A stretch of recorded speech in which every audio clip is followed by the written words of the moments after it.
Ladies and gentlemen, welcome to Off the Cuff. My name is Fred, and I'm Brian. this here is our good friend Parrish. Why don't you tell us a little bit about yourself there, Parrish? Hey, how's it going, everybody? I go by my last name, Parrish. I've been on the road for about 2.25 years. I served with both Mr. Lawrence and Brian on the road. I'm just here to put in my 2 cents. Fantastic, and we'll let Brian go ahead and go over our topics we're going to be covering today. All right, so basically what we're going to go over today is just the Department of Juvenile Justice, anywhere really. California's assault weapons ban has been deemed unconstitutional in a unanimous vote from the Supreme Court. And we're going to talk a little bit about Star Wars, since pretty much everyone knows about that here. So kind of just jumping right into our first topic, before we get into the DJJ stuff, we wanted to kind of segue into that from this first incident that we have. Volusia County had a recent shooting involving a 12 and a 14-year-old juvenile. And for those of you not familiar with it, a 12-year-old and a 14-year-old, a male and a female, broke into a home. The police were notified that they broke into the home. They made contact with the homeowners, and the homeowners notified them that no one was supposed to be in the home. So police showed up, and upon arrival, things got kind of squirrely. They armed themselves with an AK-47, a shotgun, and a pistol. They alternated what they were armed with and took numerous pop shots at the police before the female came out armed, and they ordered her to drop the weapon, and she did not. And they shot the 14-year-old female.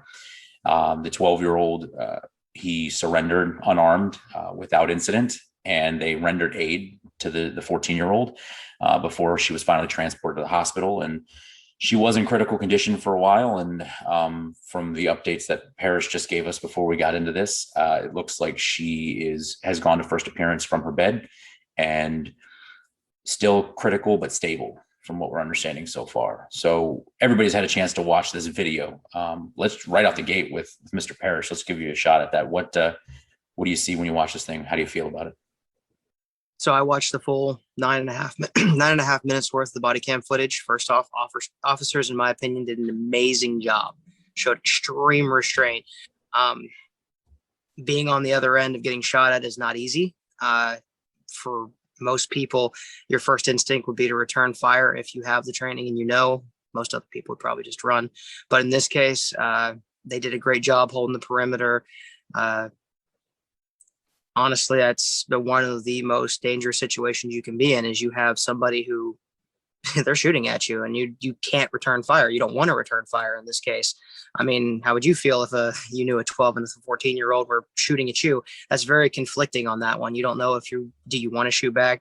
Obviously you have this motivation to preserve yourself and your fellow deputies, but at the same token, you got to think you're dealing with kids here.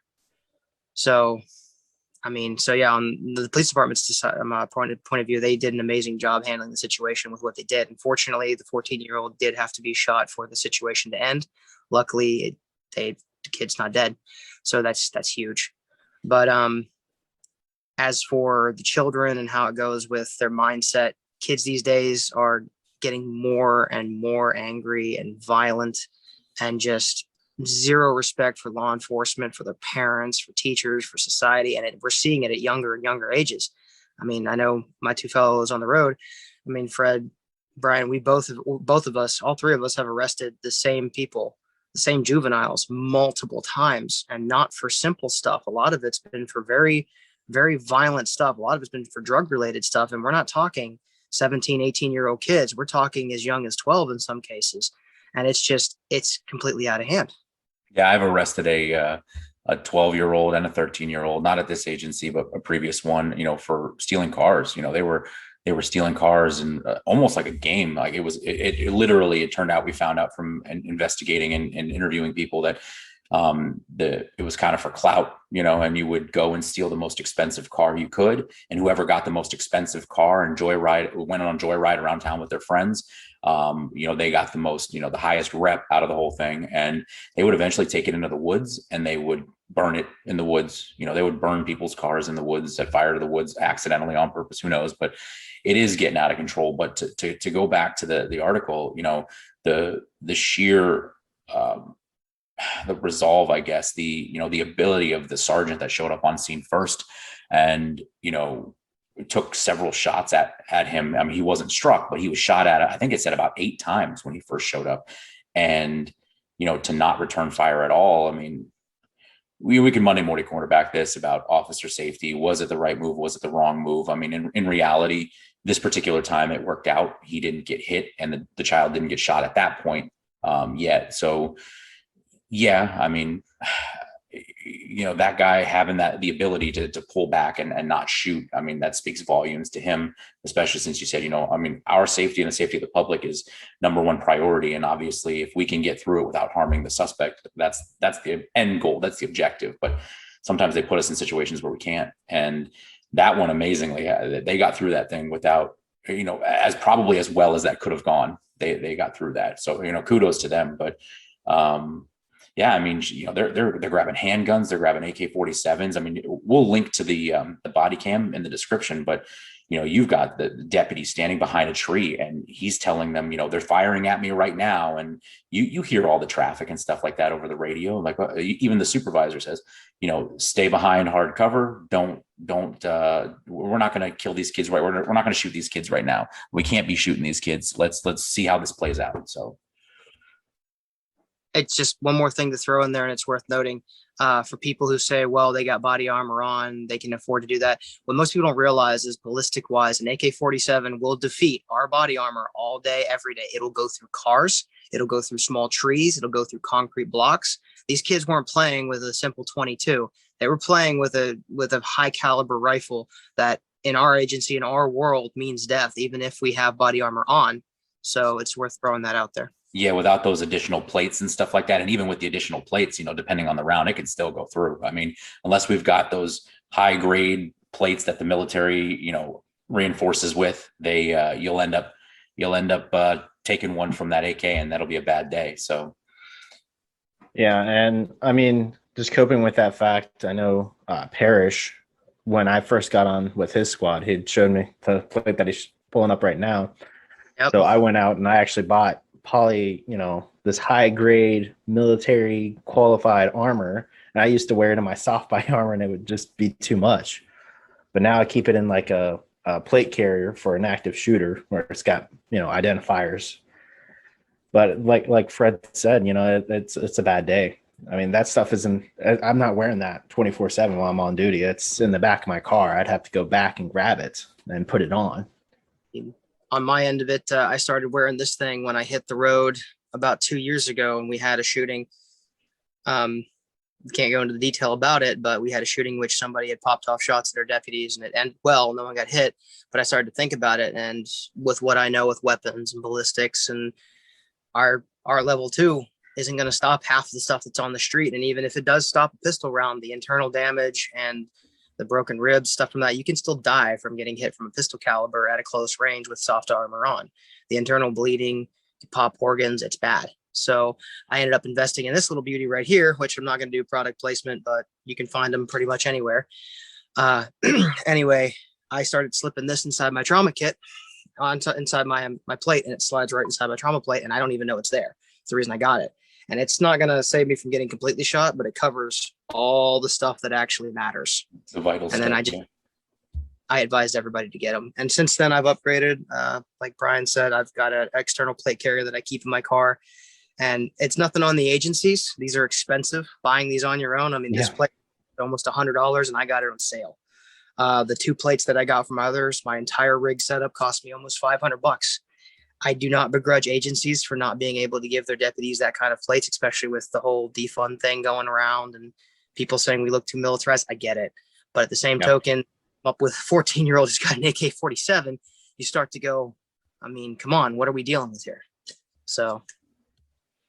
I mean, it's obviously a failing the Department of Juvenile Justice. It's also a failing parents and society as a whole that we're even arresting these kids for crimes so heinous, such as shooting, threatening people with firearms, which one juvenile in our jurisdiction that Parrish and I went to, we arrested him that day. And by the time that Fred got on shift, which he comes in a little later, he was going with me to arrest that same kid for the same violation. I mean, it's just these 21 days, like the sheriff of Volusia said, and this 21 days, they don't learn their lesson. I mean, he didn't even get 21 days for when I initially arrested him that morning. Well, and this 21-day problem isn't even a new thing. Like, I've been doing this 11 years. And, when we had Ron on before, he's about 17. I've got a handful of friends that, I worked with at my previous agency that have been doing this as long or longer than me. And they'll all tell you, this 21-day thing is gone back a while. And it even back then at my previous agency, it was the same thing, the same kids. And, you talk to the old timers that have, they're pushing retirement or they're past retirement age and still going. And they're like, I arrested their grandfather, and, then I started arresting their dad. And then now I'm arresting them. It's like, it's a trend. It's a pattern. And yeah, we try to do what we can to help kids. So they're not, if you make a mistake, it doesn't affect the rest of your life. But the reality is, like, the 21 days is supposed to be punishment for when you really hit that. Basically when you score out, and that's the term that they use for most everything. There's certain points that you accrue for the crimes and the things that you do, and eventually you hit a score that qualifies you to go into that 21-day program where you're basically on lockdown for 21 days, just like in a jail or a prison, but it's only 21 days. And then you get slapped on the wrist and kicked out, and you're out there acting like a moron again. And I mean, the sheriff himself said, what the hell is the Department of Juvenile Justice doing? And I think we can all agree, what the hell are they doing? I mean, you're not helping them. All you're doing is you're giving them that false sense of confidence that, oh, there's no repercussion for my actions. And then they turn 18, and sucks for them. They're adults, but they're committing the same crimes that would have gotten them a 21-day slap on the wrist. And now they're getting 10 years in prison. You're not fixing the problem. You're dealing with the side effects and the symptoms of the problem, and you're not fixing the problem. So, I mean, I don't know how we have not gotten past this situation where we've just got this 21-day slap on the wrist. I don't know how it hasn't improved in the last 11 years. Well, that's something I can piggyback on. Is whenever I first joined the agency, my first sergeant, and then later on, our corporal that just recently retired. Shout out to him, by the way, happy retirement. But our corporal had just recently put in for retirement. I've gone to numerous calls where it's like, yeah, I arrested his granddad and I arrested his dad, and now we're arresting his kid, all for the same stuff. It's like, I remember arresting his dad and this kid was in diapers. I mean, it's a sobering thing if you think about it. I mean, when you're in the moment, you don't really realize that, but when you walk away and you have time to mull over that, we're not dealing with a singular instant. We're dealing with, you're literally looking at a generational tradition of being arrested by the police. Think about the kind of mentality that creates, because I mean, generally speaking, when I was growing up, I was always taught respect the police, don't mess with the cops, respect authority, obey the law, do what you're supposed to do. And you never, and I was always told, look, if one of your friends gets arrested, look at why they got arrested. Instead, the mentality is if somebody got arrested, it's because they weren't sneaky enough. If someone got arrested, you need to learn from their mistakes so you don't get caught. And then you have family. How dare they arrest him? It's the cops' fault. I've had friends before. I've had friends that prior to me joining law enforcement, they got arrested. Their parents went and bailed them out of jail. Guess what their parents told them? Next time, don't get caught. I mean, how are you going to tell that to your kid, man? Like, really? Yeah. And then when it comes to DJJ, my opinions on them are, I mean, sometimes they try. I'm not going to bag on them all the time because I have had them try really hard with some of these kids. And I mean, it's a give and take. The kids got to want to change, but at the same token, the parents got to contribute. It takes a team effort to fix this, but it can start with DJJ being like, look, we're not putting up with your stuff anymore. And then it takes the parents carrying on with that and the kid realizing, hey.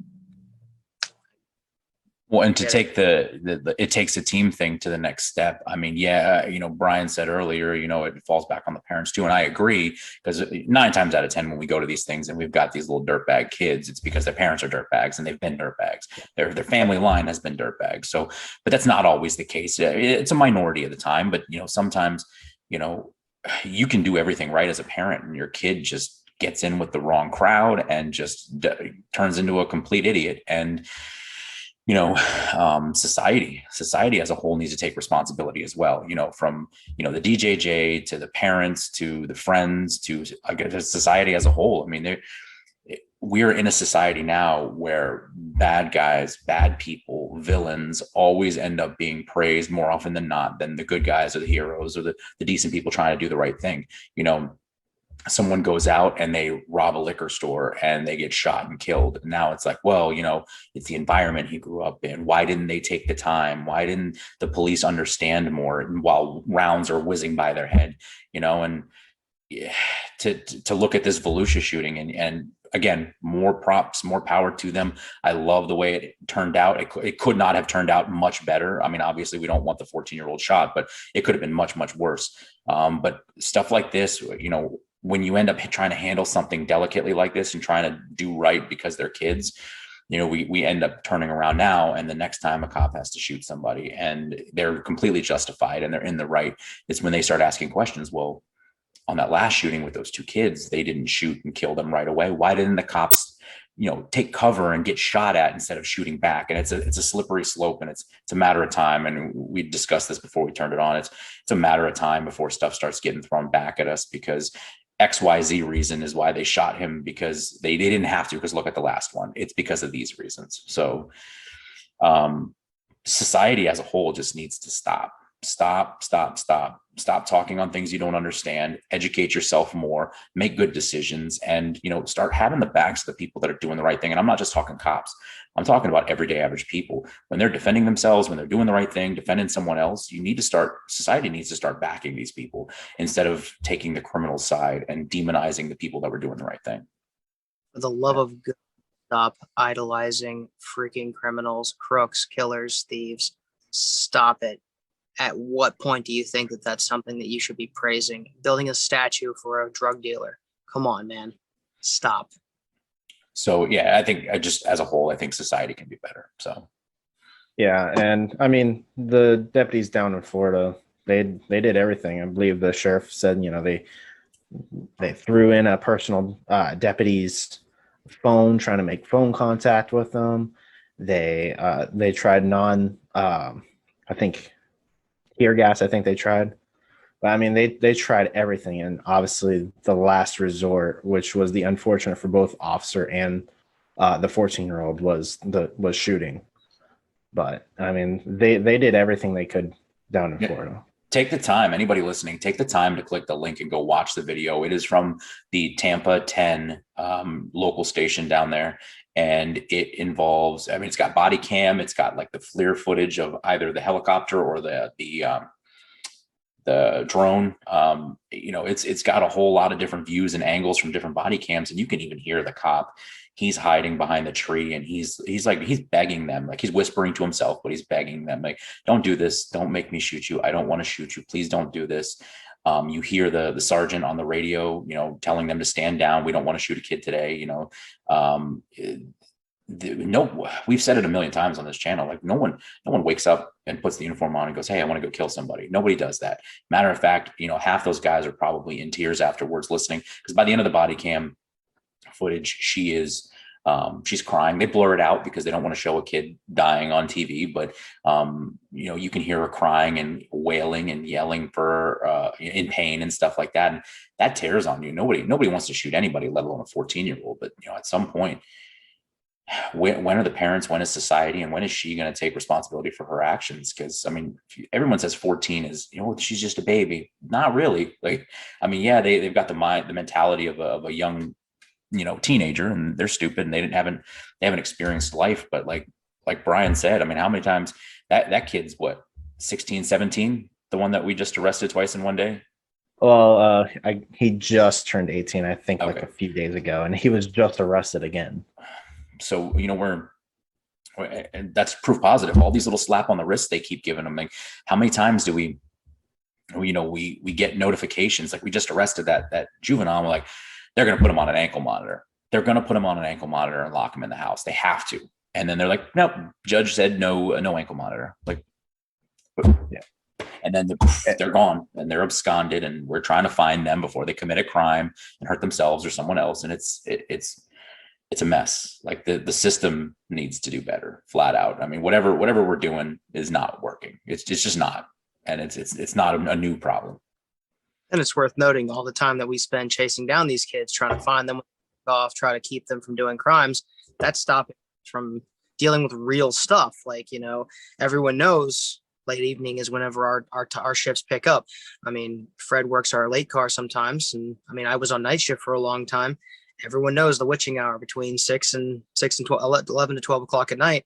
Everyone and their brother decides that's when we're going to go do dumb stuff. So when we're off trying to find these kids who are supposed to be home, we've got shootings, we've got domestic violences, disturbances, thefts, cars, you name it, it's going on all at the same time. And I don't care how much manpower you pour into a district, there's never enough. In terms of like the shooting that just took place, if you want me to, I can read a quick excerpt from the sheriff himself that stated basically all of this stuff. I mean, Fred, you good with that?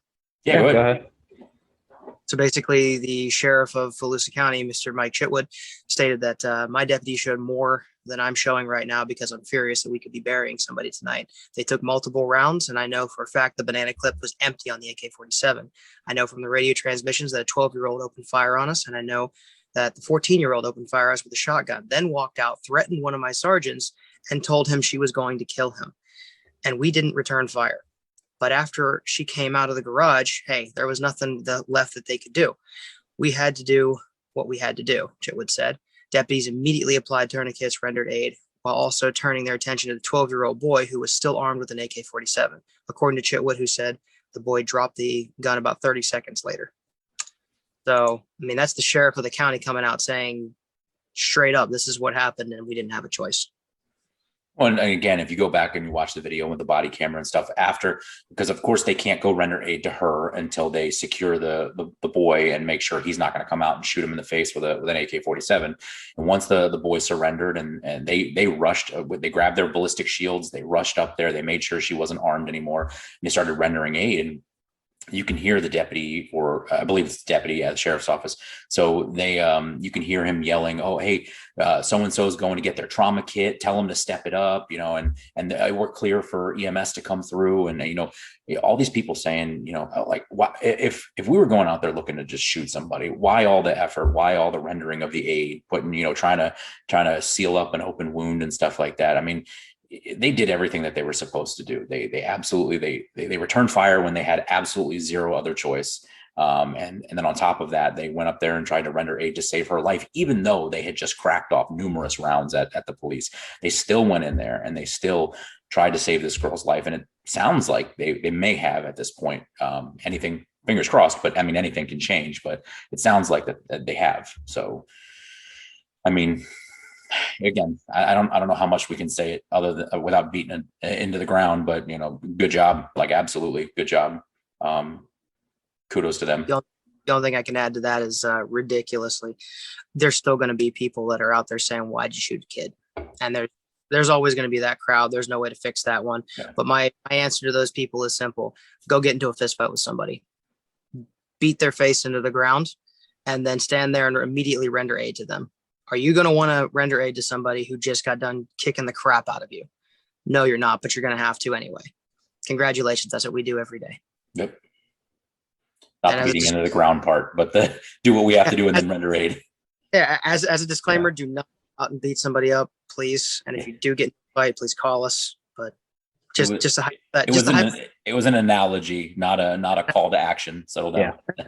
An analogy. So hypothetically, if you get your butt kicked and you win the fight, you still have to help the person that kicked your butt. Think about that one. So, Brian, I'll let you kind of segue into our next one. Well, actually, I think we should allow our guest to segue since he's very, very passionate about this topic. Passionate about this, yes. Fair. Oh, yes. After 30 plus years, California finally got intelligent and decided to repeal the assault weapons ban, which I could dismantle just the first part of that topic and spend the next 2 days talking about it, especially the fact where they say assault weapon. But I mean, if you guys want me to sit here and argue over just the term assault weapon and what it actually means, I could. But all I know is when that thing came out, my friends over there, same day were in there taking all their California compliant crap off their weapons, like Merry Christmas. So, well, it's funny because Brian and I just had a call recently where we had a rash of burglaries, and several guns were taken from vehicles. And one of them, Oh yeah, was an FN, I don't know, whatever it is. 5.7. Yeah, but we ended up, like, I had never heard of it. Like I said before on one of the last episodes. Yeah, one of the last episodes, I said, I know a lot of the mainstream guns. I'm not going to know every gun. I love guns, but I mean, I'm not a freakazoid about them. But we Googled it and we looked it up and realized that it is a very common, very apparently very fantastically made firearm. But they ended up we ended up in a situation where these guns all got stolen. And when we were researching it, trying to figure out how much these guns were worth for the report, we found that a lot of them said California compliant, like 7-round or 10-round, whatever the heck it was. I'm like, dude, are you serious? Like, and the fact that California uses the term assault weapon right there, right out the gate, tells you that they have no idea what they're talking about. And they shouldn't. People like that. I just posted a meme the other day, and it was a picture of a Glock, and the rounds were loaded into the magazine backwards, and it said, people that can't tell what's wrong with this picture are making gun laws. And that's exactly what it is in California. These people are ignorant about guns, and they have no clue. So just to put this in perspective, the law that they repealed has been in place since 1989. That's before I was born. These people were scared of weapons they knew nothing about. That should tell you a lot. And they just got rid of it. So to me, that is progress. Piggybacking off of what Fred said, though, for any of you guys who don't know, on our end of it, law enforcement side of it, FN57s are extremely nice guns. They are expensive as all get out. But the thing about an FN57 is they shoot a particular type of caliber that terrifies the crap out of me. And the reason I say this is, if you know anything about a 5.7, an FN57 round is basically a shaved down rifle round. This is exactly what I said when I was describing it to people, because, everybody, between dispatch, between them adding it into NCIC, like even the computer program didn't have that as an acceptable round. And I'm like, what the hell's a 5.7 by what was it? 10 millimeter, 9 millimeter, or what? I mean, I don't remember. I think it was like 28 or something like that. But it looks like a tiny little pointed rifle round. I mean, it looked like they took a 223 and just shrunk it down super tiny. 5.7 by 28. Yeah. So for perspective to ladies and gentlemen from home, an FN57 round is essentially a 223. And what they did is they cut that little sucker down to about that big, and it still fires the same caliber head. So what you're getting is a shaved down 5.56 round, and it will go through soft armor, and it's a handgun. Put that in perspective. They want to ban AR-15s, but they don't realize there are handguns that shoot rifle rounds. So do with that information what you will. Them banning rifles is pretty much pointless. Well, and it all gets back to, you're going to see a common theme in these podcast episodes. It all rolls back to the fear in the media, the ignorance of the people passing the laws. Like, all this stuff is not us going, well, maybe we should ban more guns than rifles. That's not the point. The point is, if people are going to kill you, they're going to find a way to do it, regardless of what laws you put in place. And people like me and Parrish and Brian and everybody listening need to have the ability to defend themselves. And over to England, steak knife. They ban knives in England. Think about that one. It's a slippery slope. So yeah, it's because after the we're not going to get into that topic, but anyways, yes, they did ban knives in England, and they had kind of like a gun drop off / knife drop off, where you could drop off your knives. So the whole challenging of the assault weapons ban was started in 2019 under Miller versus, I'm going to say it's Becerra. And the things that they were attacking was the Assault Weapons Control Act. It was a ban on common semi-automatic arms with certain characteristics, the 10-round magazines and so on and so forth. So for anybody that's not up to date on that, doesn't really care about guns enough to know what's going on. But they've, like you said, since 1989, those things have been banned. California, despite having those bans, has still had shootings using semi-automatic rifles, assault weapons. They've still, their crime rates through the roof. They still have shootings like crazy. Your gun laws have done nothing but infringe on regular people. And they deemed it unconstitutional. Thank God for the judge. Hold on. Let's give a shout out to the judge for a second. It's Judge Judge Roger T. Benitez of the Southern District of California has issued an opinion on Miller versus Bonta, previously Miller versus Becerra, holding that California's tyrannical ban on so-called assault weapons is unconstitutional. So Judge Benitez, thank you for doing what everybody else in California has failed to do over the years, and that's uphold the Constitution. So. And I mean, California, you would have to have the magazine has to be like a part of the rifle. It can't be detachable. So it can only be 10 rounds, right? So roughly, if I remember correctly, about, I want to say 10, 15 years ago, originally it was called the bullet mag, and you couldn't have no more than 20 rounds, and you had to install a pin for the magazine release. And the only way to release the magazine is you had to take a round and you had to push it into that hole, and it would actually release the magazine. And it was a seriously nightmare. And then a couple of years after that, they decided, well, that wasn't good enough. So now it was only a 10-round mag, a 10-round box mag, and it had to be installed into the gun. And the only way to take the magazine out at that point is to literally detach your upper receiver, pull another pin out, and the magazine would come out of that, if I remember correctly how that works. But again, complete pain and all get out. So what would people is they would find workarounds to this, because that's what we do. We're human race. We're ingenuity. We're intelligent. You give us a problem or tell us we can't do something, we're going to find a way to do it. So what was happening is even with the whole magazine incorporated into the whole build of the gun thing, you had people that were designing stripper clips that would, for an AR-15, which, you know anything about the nomenclature of an AR-15, you know that's really freaking hard to do. They were designing stripper clips that would feed down through the receiver so you could push all those 10 rounds in and load your gun without ever taking the mag out. So they tried to ban those at one point, and they failed on that one. And then they banned pistol grips. So you have those weird stocks that look like a paddle where the thumb is supposed to be, and they banned this. Every time they'd ban something, people would find a workaround too, and it is what it is. Well, could you imagine someone breaks into your home or someone approaches you and you're in a firefight and you have to pull off your upper to get more rounds into your gun, and then try to put it back, all the pins and everything, your fine motor skills go out the window. Like there's no way. There's no way. Oh yeah. So you were talking about an assault weapon. What's an assault weapon? It doesn't exist.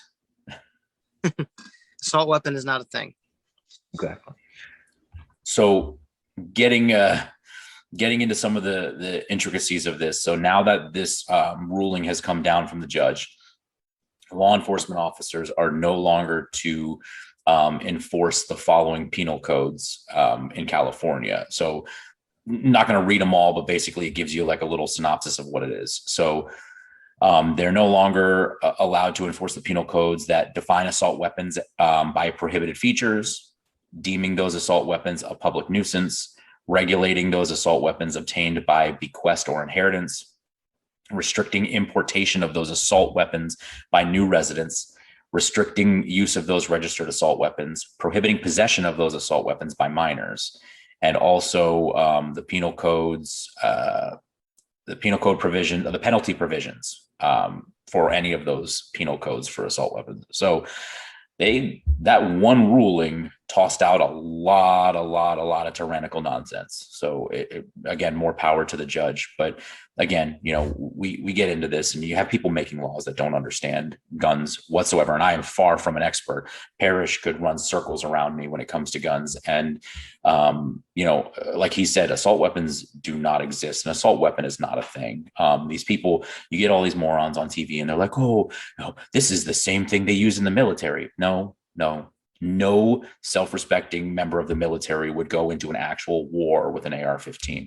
An AR-15 is a civilian rifle. It's similar in appearance or style to the military rifles. What are they using now? It's the M in the military parish. What are they using? Military standard issue battle rifle is the M4 or M4. The M4.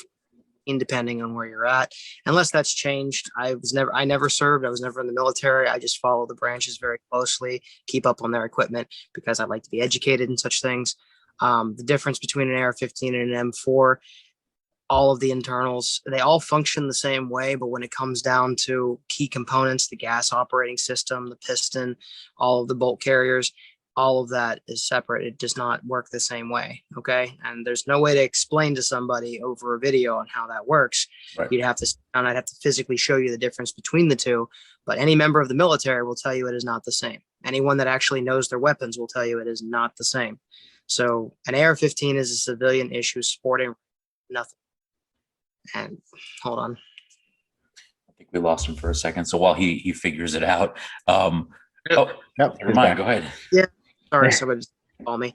But anyway, it is a civilian issue, sporting rifle, and nothing more. The only thing that scares people is the fact that it has 30 rounds. But you guys want to have some real fun, go look up a Mini 14. It is a deer rifle that can shoot 30 rounds. It shoots the exact same caliber as an AR-15. And I am telling you, if you show people both those guns side by side, they will say this one's the bad one all the time and point to the 15, when the Mini 14 does the exact same thing. So playing devil's advocate here, well, I mean, AR and AR-15 obviously stands for assault rifle, right? Armalite Model 15, ladies and gentlemen. Armalite rifle Model 15. It took them 15 times to figure it out. Armalite was the company that developed the AR back in the 80s. Yes. So every bonehead that pipes in and says, "Oh, it's AR," that's what AR stands for. No, there are a million different types of rifles that get lumped into assault rifle. No, that's not what it stands for. And again, we get into the situation where they're uneducated and they don't know what they're talking about. So people associate FALs, SKSs. People associate well, pretty much anything made by FN. The SCARs, FN SCARs, they associate those. All of those are all semi-auto rifles. They all associate those as military grade weapons. And yeah, they shoot a huge caliber. And if you can pull the trigger really fast, it can fire really fast. But at the end of the day, that's just a rifle. That's the thing. The term assault is intent. If I hit you with a brick, the brick is not an assault brick. It means I assaulted you with a brick. There's a difference. But people like to throw words around and think they know what they're talking about. And at the end of the day, just for those of us in the know, you just sound like a clown. No offense. No offense. Absolute offense. You sound like a clown when you go out there and you're running your mouth about things that you don't know. And, you know, it's obvious that the scare tactics, it's the media, it's the politicians, it's everybody, because Brian and I were just watching an oldie but a goodie the other day. We shared on Messenger the old video of the guy going up and talking about, you know, this is what an AR-15 sounds like. It's scary, isn't it? And you watch it, and that dude, the CNN video with the dude, that is officer or whatever. That is a cluster of just bad gun handling, bad performance. Like he doesn't even have the stock in his shoulder, like nothing. Wasn't that the Army general, or was it the news reporter? It was the actual officer. I was thinking he was a general, but I wasn't really entirely sure. But I knew it was an Army officer that was shooting it. You know, I was watching on social media the other day, and this guy from the military who was trying to debunk all this stuff jokingly, he's like, listen, he's like, if you think for a second that the recoil is bad on this gun, he's like, dude, when I go through basic training and stuff like that with my recruits, I put the butt of the gun on my junk and pull the trigger to show them that the recoil is not bad. You just need to stop being a baby and not be afraid of it. And that's the case. The fact that he looked like he was going to curl up in a ball and die because of the recoil, maybe if you held the gun properly, it wouldn't be so bad. So, yeah. You know, if they had strapped him to like a Bravo 240, I'd be like, okay, he's got a point. But at the end of the day, watching that guy, it was hilarious watching the military guys comment on his video when it first came out. I know which one you're talking about. And if you go through and you read the comments in the video, the actual Army guys going through their discs, they shredded him. And it was obvious that he was either he was a paid shill or just did not know what he was talking about. But the military community shredded that guy for that video. Or hasn't even ever picked up a rifle in his career. It was probably a best jockey. There was a lot of people calling him a straight up chair force, but listen, if you don't like guns, if you don't want to own a gun, that's fine. If you want to hate guns, totally okay with that. But I'm going to tell you the same thing that I tell my kids. Before you hate on something, before you say you don't like something, go educate yourself on it, learn about it, experience it. how many times have we watched videos of people that are anti-gunners and they pick up a gun and they're like, dude, this is awesome. I really enjoy this. Plus, it's giving me a skill to protect myself. There's a million and one reasons to be pro-gun, and I'm sure there's plenty of reasons to be anti-gun, but don't hate on something just because you don't know about it and you don't like it and you're scared of it. Same thing goes for people. It goes for anything. Don't be scared of something just because you're not used to it or it's new to you. Like, get to know it, hate it for a reason. Like, experience it and then learn to hate it because you hate it, not because you were told to by some jabroni that is violating our rights with a pen. So, like broccoli, you can't hate on broccoli just because you forced to have it as a kid or something. You have to decide for yourself as an adult with a functioning mind. Don't be a child. It's that simple. I will tell you personally. Broccoli is only good with cheese, by the way. That is the only way I'll ever eat broccoli is with cheese. That is a whole nother argument for a different video. We will fight about that. All right, you heard it. You heard it here, folks. Parrish versus Brian on broccoli. It's going to be one of our top-rated episodes coming up soon.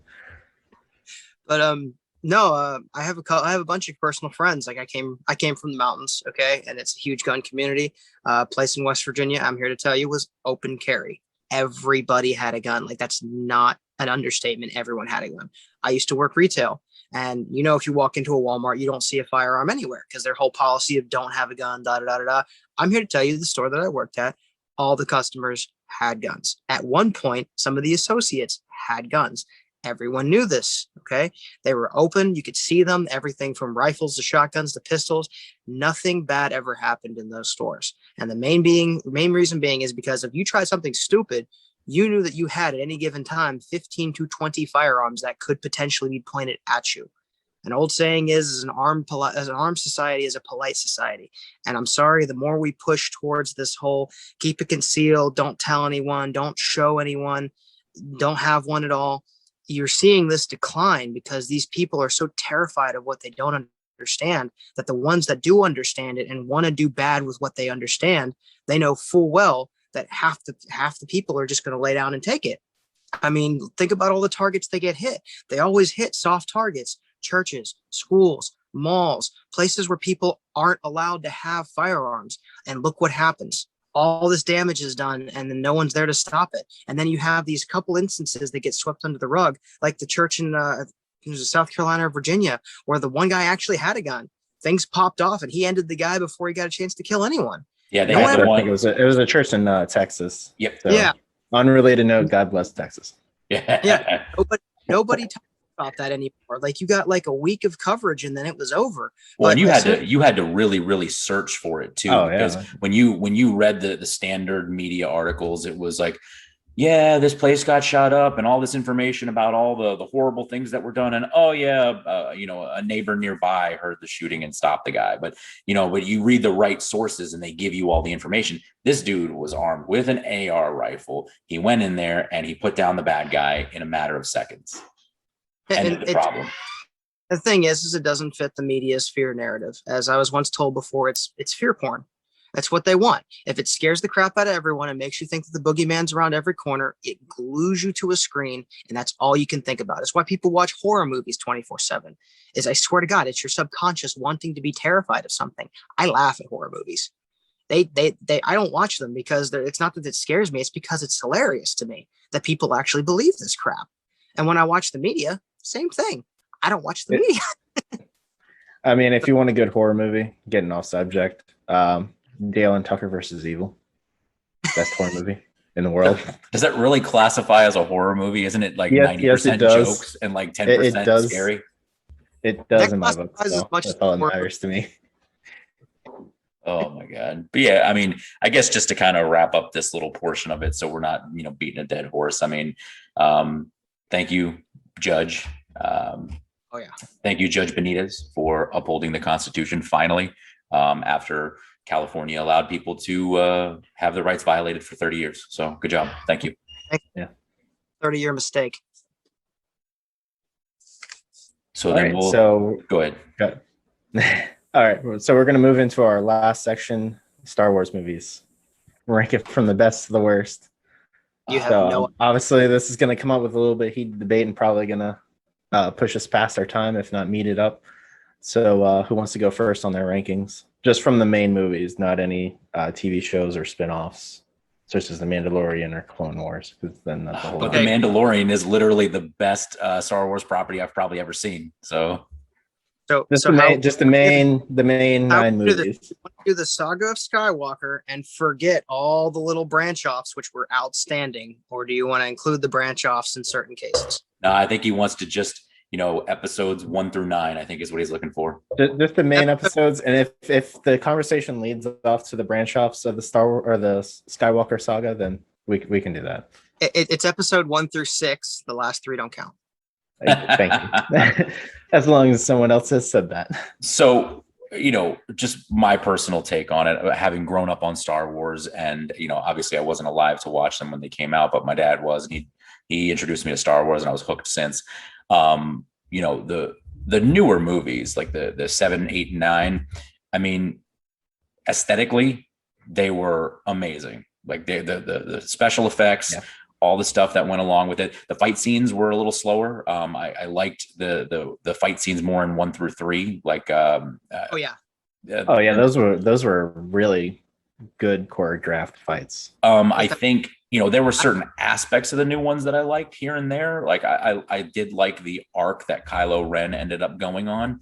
I think there would have been a better story. And I know we're looking for like girl power and everything like that, but I really think a better story would have been for him to make that full switch and maybe not sacrifice himself, but more, learn and grow and kind of be more of that, like, what is it? Ahsoka? I never get her name right. That more of like that middle of the road Jedi that's not dark and she's not light. Ahsoka. Ahsoka. So, I think there are bits and pieces that I think Disney got right in the last 3, but I think as a whole, I think the entire arc of the thing just was hot garbage. I think the flack that everybody says, oh, you don't like Rey because she's a girl. No, we don't like Rey, just the same reason we don't like Captain Marvel and anything like that, because she didn't have to go through an arc. She walked in and she was automatically like the most powerful Jedi ever, even though she's never trained. She's never picked up a lightsaber. She's never practiced any force abilities or anything like that. And she was just amazing right out the gate. Yeah, she was getting them on like day 1. She was doing Jedi mind tricks. Oh, yeah. She was a master lightsaber duelist. Anakin had to go through the motions and take his lumps. Luke had to, Luke was kind of a crybaby. Don't get me started on that. But Luke took his lumps Luke legitimately had like God knows how long to train with Yoda, and he still got the crap kicked out of him by Vader.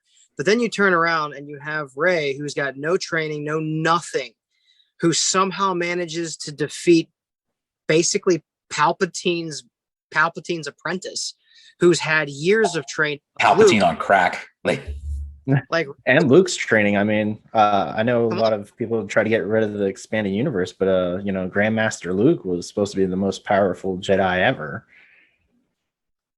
I think that's one thing correctly, John, not to throw off topic, but that last episode of The Mandalorian, just like Rogue One put the fear of Vader back in you at the end. Yeah. Mandalorian fear buddy at the end, and it's just like and then you go and Luke on the end of Mandalorian is exactly what Luke should have been in the 7, 8, and 9. That's exactly what Luke should have been. Yes. And I agree. Like I don't particularly care for him in real life as a person, his ideals and beliefs and stuff like that. I don't particularly care for him, but I agree with him that because he did an interview and he said that he didn't like the way Luke played out in those movies, and that wasn't Luke Skywalker. I mean, he started out as an impulsive, temperamental little brat, and he ended up becoming one of the most like well-rounded, logical, like thinking, and he didn't lose his cool, he didn't lose his emotions, and he did things methodically, and the way they portrayed him in that movie was just bananas to me. And I mean, you take that last scene from The Mandalorian and then you look at the duel between Luke and Rey, and you're just like, how did that even happen? I mean, we went from super powerful Luke to getting his butt kicked by someone that's probably picked up a lightsaber 2 or 3 times prior. Meanwhile, old man Ben Kenobi can still go toe to toe with Vader and hold his own. Yeah. So I'm going to say something a little controversial, and maybe you'll agree with me, but I want to preface it by saying that the original three, 4, 5, and 6, the original three trilogy, that is in my heart as like the thing that made me a Star Wars fan. I love those. They're very well done in general. Having said that, George Lucas should probably never write dialogue in a script ever again. That was those original 3 movies. When you go back and watch them, they're cringy as hell as far as listening to the dialogue, even with the great actors in there like Mark Hamill and Harrison Ford and Carrie Fisher and all them. Even with the quality actors they had, it was cringy. It was very clear, when you watch the love scenes with Han and with Leia, that George Lucas wrote them from a perspective of a person that's probably never touched a girl before. George Lucas should probably never write a love scene ever, because then we go back to freaking Anakin. I hate sand. Like, really? So all the memes that came from that. The original movies are my favorite. They're awesome, but the reality and what it boils down to is there's a lot of cringeworthy stuff that we overlook because of nostalgia. Like some parts of those movies were very, very bad. They're great sci-fi movies. They're great nostalgic movies, but as far as like movies that I think deserve to win awards and stuff like that, they're not. But I love them. They've got a great spot in my heart. Here's something worth noting. Have you guys ever seen the original interviews for the first 2 Star Wars movies, the very first 2? Because episode 4, legitimately, if you watch George Lucas's thing, he didn't have any money for that. All the costumes, everything he got out of a garage sale or like the thrift shop and backhand stuff. He created everything from hand. He didn't expect the movie to be popular. He thought it was going to be a flop. He just wanted to make a movie. And then when it actually went somewhere, like, oh, maybe I should make another one. And he had a little bit more money. And then there was the second one, which is why the second one got a little bit better, is he had money. He had some more funding to do X, Y, and Z. And it turned out really well. And then by the third movie, Star Wars had become a craze and everyone and their brother wanted a piece of it. So the argument that I always get into with people about the Star Wars series is purely on nostalgia, starting the saga, creating the characters, giving faces and names, and creating the beginning. Those first 3 movies are outstanding. Okay, purely on that. But the props, tech, the fight scenes, everything was poor. But for its time, it was revolutionary because people didn't face things going on, and it was new. It was great. If you look at it from a 70s perspective, they were the best thing since spilled milk. Now, where everyone decides they want to fight me and beat me to death is whenever I tell them that I personally enjoyed the first 3 movies. Okay, see, that's where I was going to get to. Yeah. 1, 2, and 3, with 3 being the absolute pinnacle of what the Star Wars series should be, were the best 3 to me. And everyone argued that there was no protagonist in the first one, and it was da-da-da-da. I said, no. The first one builds your stories. The first one created your characters, gave them names, gave you somebody to hate, gave you someone to look towards. No, it didn't follow any one character for a long period of time. But at the end of the day, the first one gave you the beginning of what Star Wars was. But because of the order that they went in as well, because had they made them in the correct order, you wouldn't have known. But because we know what we know, because of 4, 5, and 6, you step into episode 1 and you can see, if you're paying attention, you are seeing that they are in the midst of watching the I guess Qui-Gon is kind of one of the protagonists. There's multiple protagonists, but watching, Obi-Wan, the future protagonist training the future antagonist that's going to basically wipe out the Jedi. Like, if you know what you're watching, like there's so many layers to it. I mean, it wasn't an amazing movie, the first one, I didn't think, but it was good. I mean, it was definitely good enough to be in the saga, I think. But your point on episode 3, I think like episode 3 is awesome. Yeah, like you were saying, they had to introduce the characters, and this is kind of the beginning of how they were able to find Anakin, and then how they were able to train him. So, I have too much to talk about in this subject. The same ruler I measure the first 3 with, I measure the last 3 with. I utterly despised the 7th one. I wasn't happy with the 8th one, but the very, very last one, after watching all of it as a whole, I sat down and go, you know what? I can live with the last 3. I don't technically count them in my mind as amazing Star Wars movies. They're, to me, subpar. But the reason I give the last one credit is because I'm unfortunately one of those nerds who read into the lore a lot more than the average person.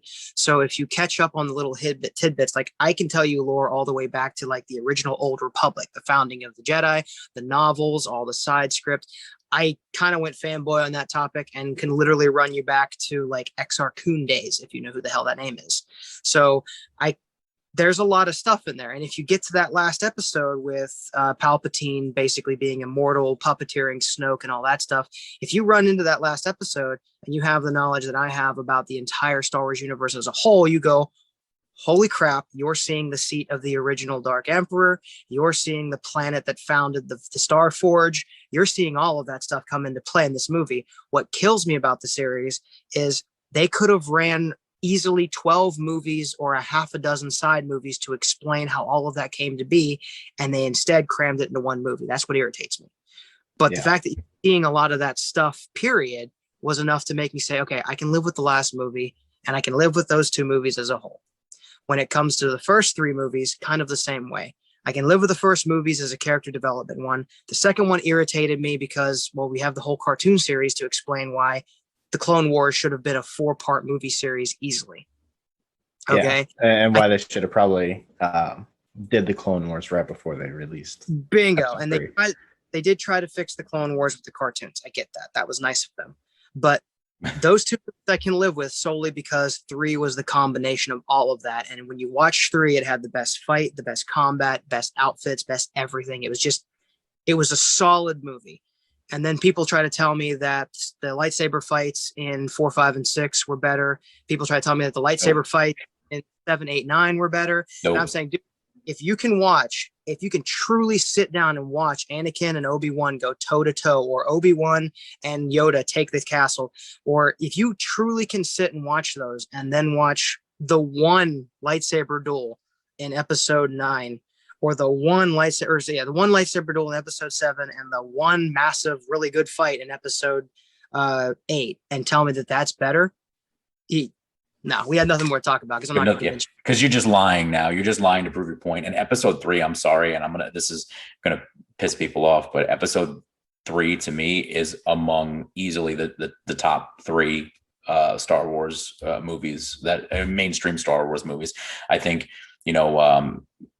Hayden Christensen kind of finally found his niche a little bit in playing the character, and watching the transition of that Anakin that still had a little bit of light in him, and eventually when the light switch flips and he goes dark, and he takes out all the younglings and all that stuff. All that stuff was so dark, and it was so well done. And then watching the transformation, you finally saw that childhood villain like sit up, and boom, we've got Darth Vader now. Was fantastic.